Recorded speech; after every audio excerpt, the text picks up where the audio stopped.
Hi hello అందరికీ నమస్కారం. Welcome to point of Venky. మనం ఈ వీడియోలో మంచి కథ గురించి మాట్లాడుకుందాము. ఆ కథ ఎంత బాగా చెప్పిండంటే చెప్పింది ఎవరో కాదు, మన రాఘవ లారెన్స్. రాఘవ లారెన్స్ 2 సంవత్సరాల క్రితము 'రుద్రన్' అనే ఒక తమిళ్ సినిమా, ఆయన సినిమాలు ఎప్పుడైనా మనకు తెలుగులో కూడా డబ్ అవుతుంటాయి కదా, తెలుగులో వచ్చి మనకు 'రుద్రుడు' అనే పేరుతోటి రిలీజ్ అయింది 2 years బ్యాక్. తమిళ్లో ఆడియో లాంచ్ జరుగుతున్నప్పుడు రాఘవ లారెన్స్ ఆ ఈవెంట్లో ఒక మంచి కథ చెప్తాడు. చిన్న కథ, చాలా అద్భుతంగా ఉంటుంది. అది తమిళ్ వాళ్ళ యూట్యూబ్ ఛానల్లో 66,000 వ్యూస్ మాత్రమే ఉంటుంది ఆ కథ. அவங்கள பற்றி ஒரு கதை சொல்லணும்னு தோணுது, சொல்கிறேன். యాక్చువల్గా కథ బాగా రీచ్ అవ్వాలి, ఎందుకు అవ్వలేదో తెలియదు కానీ, అంటే కొందరికి తెలుసు, కొందరికి తెలియకపోవచ్చు. సో ఆ తమిళ్ని తెలుగులో డబ్ చేసి ఉంటే బాగుండు ఆ కథ అనిపించింది. అది చాలా మనకు రీచ్ అవ్వాల్సింది, అవ్వలేదు. ఆయన స్టేజ్ మీద ఆడియో లాంచ్ ఈవెంట్లో చెప్పిన కథ ఏంటంటే, ఒక ఊళ్ళో ఒక పెద్ద ఆయన ఉంటాడు. ఆయనకి చాలా వరకు అన్నదానం చేయడం అంటే మస్తు ఇష్టం అన్నట్టు. చాలా ఇష్టంగా చేస్తుంటాడు ఆ పనిని, ఒక మొక్కుబడిలా చేస్తుంటాడు. అందరికీ అన్నం పెట్టాలి అని ఆయన ధ్యేయం అనమాట. అందులోనే ఆనందం, అందరూ తింటుంటే ఆయనకు ఆనందం ఉంటుంది. సో ఆయన అన్నదానం రెగ్యులర్గా చేస్తున్నప్పుడు ఒక రోజు ఏమైందంటే, వాళ్ళు అన్నం వండడానికి సిద్ధం చేస్తుంటారు. అయితే ఈ లోపు ఒక గద్ద ఒక పామును పట్టుకొని గాల్లో ఎగురుకుంటూ పోతుంటది. ఆ గద్ద పామును ఎత్తుకెళ్తున్నప్పుడు ఆ పాము తన ప్రాణాలు కాపాడుకునే క్రమంలో ఏమవుతుందంటే, గిలగిలా కొట్టుకుంటున్నప్పుడు ఆ పాము నోట్లోంచి కొన్ని విషం చుక్కలు ఈ అన్నంలో పడతాయి అన్నమాట. వీళ్ళు ఏదైతే వండుతున్నారో ఆ అన్నంలో పడతాయి. సో అది తిన్న తర్వాత కొందరు, ఆయన తెలియదు కదా పాపం, రెగ్యులర్గా వడ్డిస్తున్నట్టు వడ్డిస్తాడు. అందులో అన్నం తిన్న కొంతమంది, ఒక 10-20 మంది చనిపోతారంట. చనిపోయిన తర్వాత ఆ ఊళ్ళో ఆ ఇన్సిడెంట్ చాలా పెద్ద ఇష్యూ అయిపోతుంది. అందరూ సీరియస్ అయిపోతారు ఈ అన్నదానం చేసే అతని పైన. ఈ విషయం రాజుగారి దాకా పోతుంది. ఆ రాజుగారు ఏమంటారంటే, వాదనలో ఒక్క ప్రాణం పోయినా దీన్ని సహించేది లేదు అని ఏం చేస్తారంటే, మీరు అన్నదానం చేయడానికి వీలు లేదు అనే ఒక తీర్పు ఇచ్చేస్తాడు. అన్నదానం చెయ్యాలి, ఏదో ఒకటి చెయ్యాలి. ఆయనకు నిద్ర పట్టదు అన్నదానం చేయకపోతే, 10 మందికి భోజనం పెట్టకపోతే ఆయనకు నడవదు. ఆయనకి అంత ఇష్టం అన్నమాట. 10 మంది తింటుంటే దాంట్లోనే ఆనందం చూసుకునే వ్యక్తి ఆయన.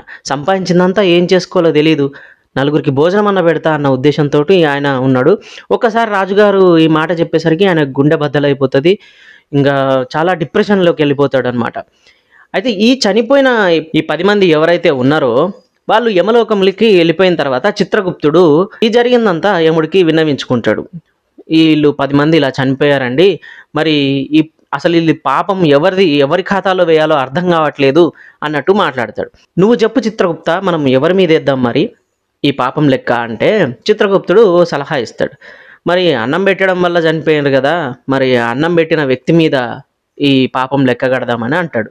అంటే అయ్యో, ఆయన ఏదో నలుగురికి 10 మందికి అన్నం పెడదాం అనుకుంటున్నాడు, అన్నదానం చేయడం అనేది గొప్ప విషయము, దాన్ని నువ్వెట్లా తప్పు పడతావు, అదేదో అనుకోకుండా జరిగిపోయింది, గాల్లో అది గద్ద తీసుకెళ్ళిపోవడం వల్ల ఇన్సిడెంట్ జరిగిన దానికి ఆయన ఏం చేస్తాడు పాపం అన్నట్టు. అంటే మరి అయితే గద్ద మీద వేద్దాము ఈ పాపం లెక్క అంటాడు. అరే, అదేదో దాని ఆహారం తీసుకొని పోతుంది, అప్పుడు దాని మీద ఎట్లా వేస్తావు నువ్వు అంటాడట. అంటే మరి పాము విషం వల్ల జరిగింది కదా, పాము ఖాతాలో వేద్దాము ఈ పాపం లెక్క అంటే, గాల్లో గద్ద దాని ఆహారం తీసుకుపోతుంటే దానికి ఆహారం కావద్దని తన ప్రాణాలు కాపాడుకోవాలని చూస్తున్న, కొట్టుమిట్టాడుతున్న పాము మీద ఎట్లేస్తావు, అది తప్పు కదా, అట్లా వేయకూడదు అంటే, చిత్రగుప్తుడు కన్ఫ్యూజ్ అయిపోయి మరి ఎవరి మీద వేద్దామండి చెప్పండి మీరు అని యముడిని అడుగుతారట. సరే కొన్ని రోజులు దీన్ని హోల్డ్లో ఉంచు, ఎవరి మీద వేద్దాం అనేది తర్వాత చూద్దాము అని అంటాడంట. చిత్రగుప్తుడు కూడా సరే అంటారు.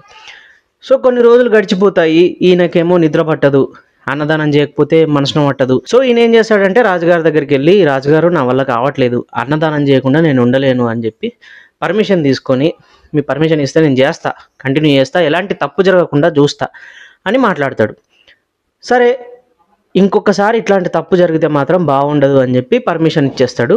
ఈయన ఆనందంతో వెళ్ళిపోయి మళ్ళీ భోజనాల కార్యక్రమాలు, అన్నదాన కార్యక్రమాలు చేసుకుంటుంటాడు.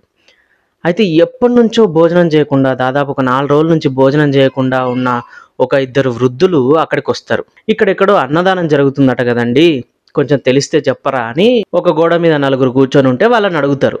ఆ 4 ఏం చెప్తారంటే, అదిగోండి స్ట్రేట్ వెళ్ళి రైట్ తీసుకోండి, అక్కడనే భోజనాలు కార్యక్రమాలు జరుగుతాయి, అన్నదానం చేస్తుంటాడు, మీరు వెళ్ళి తినండి అని చెప్పి అంటాడు. సరే మంచిదండి అని చెప్పి వీళ్ళు 4 అడుగులు వేసుకొని పోతుంటే వాళ్ళని వెనక్కి పిలిచి, వినండి మరి భోజనాలు అయితే చేస్తారు కానీ వాళ్ళు పెట్టిన భోజనంలో ఏముంటుందో తెలీదు, మీరు బతుకుతారో సస్తారో కూడా తెలియదు అని చెప్పి ఆ నలుగురు మాట్లాడతారు. వీళ్ళు ఆ మాటలిని భయంతో అయ్యో మరి ఎట్లా ప్రాణాలు పోతాయి అనబట్టే అని చెప్పి తినకుండా ఆయనకి తిరిగి వెళ్ళిపోతారు. ఇదంతా చూస్తున్న పైన చిత్రగుప్తుల వారు యమధర్మరాజు ప్రభువులు ఏమంటారంటే, చిత్రగుప్త నువ్వు మొన్న ఈ 10 మంది చనిపోయిన నేరము తప్పు ఎవరి ఖాతాలో వేద్దాము అని అన్నావు కదా, అక్కడ నలుగురు పెట్టానివ్వరు తిననివ్వరు కానీ ఏది పడితే అది మాట్లాడుతున్నారు, ఈ పాపం లెక్క నలుగురు ఖాతాలో వెయ్యి. இந்த பாவத்தை யார் மேலே போடணும்னு கேட்டிருந்தல்ல, அந்த 4 பேர் உட்காந்து சும்மா பேசியிருந்தானுங்க பத்தியா.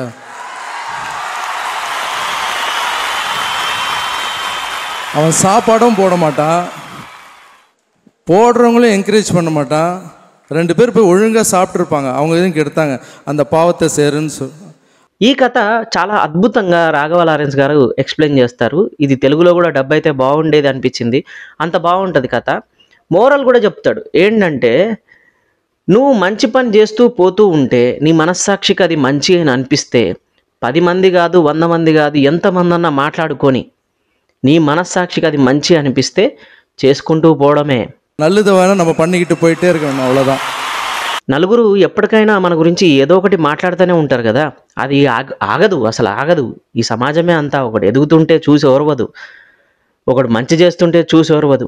ఇదే షార్ట్ అండ్ స్వీట్గా రజనీకాంత్ గారు కూడా ఇంకొక ఫంక్షన్లో ఏదో ఈవెంట్లో చెప్తారు. ఆయన ఏమంటాడంటే, ప్రతి ఊళ్ళో కుక్కలు అనేవి లేకుండా ఉండవు, ఆ కుక్కలు మొరగకుండా ఉండనే ఉండవు, கொலைக்காத நாயும் இல்லை, குறை சொல்லாத வாயும் இல்லை, ஆக மொத்தத்தில் இந்த 2 இல்லாத ஊரும் இல்லை.